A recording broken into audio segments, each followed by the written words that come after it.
Alright guys, welcome back. Today we're going to be talking about the Five Nights at Freddy's movie again. Apparently there's a potential for an R-rated director's cut. So we're going to talk about it. Let's get into it. So I'm seeing some rumors around that there's going to be a rated R cut of the Five Nights at Freddy's movie, and that's something that I really hope is true. Now, I had no delusions. I knew that this movie was probably going to be PG-13. I was hoping that it would maybe be rated R, but this movie and these games, they're targeted towards teenagers, kind of young adults. So I figured that it probably wouldn't go that hard, and this feels like the perfect opportunity too to make a gateway type horror movie for younger teenagers and stuff like that, and even some kids, where they could teeter the edge, they could push boundaries but still hold back, have some bloodless kills and stuff. But there's some rumors going around, there's some different things that I've heard that, kind of have my alert up that I think that there is a director's cut coming. And that comes from the fact that the first time we heard about a potential runtime for this movie, they were saying it was going to be 3 hours long. Now that's a long ass movie. I don't think that that would have been as accessible to normal audiences if it was 3 hours long with Five Nights at Freddy's. I would have eaten it up, but I don't think that the audience would have eaten that up. A Five Nights at Freddy's movie that's as long as The Godfather and Avengers Endgame, that's just a lot to ask for from people, especially like someone who's kind of more of a normie and doesn't want to sit through a 3-hour movie. But now that pretty much all is said and done, and it looks like this movie's sitting at an hour 50-minute long runtime, that seems a lot more normal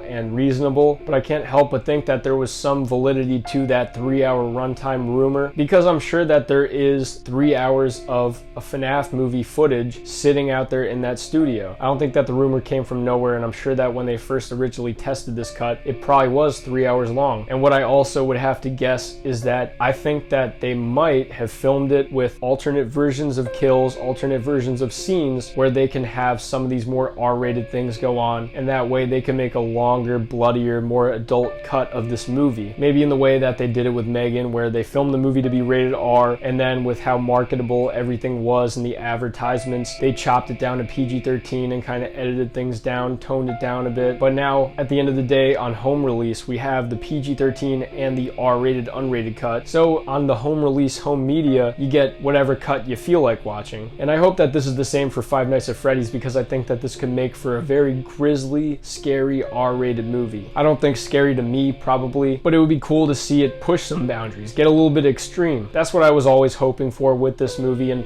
hoping that maybe we would get a home release cut that was unrated. A lot of horror movies do this, especially ones that are PG-13, so kind of banking on this potential cut happening. I don't think that it's entirely out of the realm of possibility. From what I've heard, the scooper who let the story loose about Five Nights at Freddy's potentially being 3 hours, pretty reliable, and I don't think that that rumor would have come out of nowhere. And then if that's an hour 10 minutes longer than the cut that we're going to be getting in theaters, there's a lot of material that could be in there. Maybe it's lore that's getting cut, maybe it's longer chases, more scary scenes, more frightening, disturbing images that they can't exactly show in theaters. Especially, there's a lot in the material that if they were to show in real life, it could be pretty grisly. If you show the bite of 83 where they stuff a kid's head into an animatronic and it bites down on him and kills him, that's kind of tough to show in a PG-13 way while really showing what happened to them. Also too, the idea of William Afton turning into Springtrap when he's in the suit and his spring locks on him, that being cut to some kind of PG-13 version, there's definitely a very R-rated version that we could get out of that, which I would love to see. I'm sure that they did shoot this movie fully intending to make it PG-13 to begin with, but I like the idea that maybe they also included these other scenes so that they could give us an alternate cut. I wasn't expecting them to go as lore heavy for this first movie. I thought that they were maybe going to just introduce us to this concept, kind of pull us into this world and show us a little bit of that type of stuff, give us the basic setup of these animatronics that are haunted by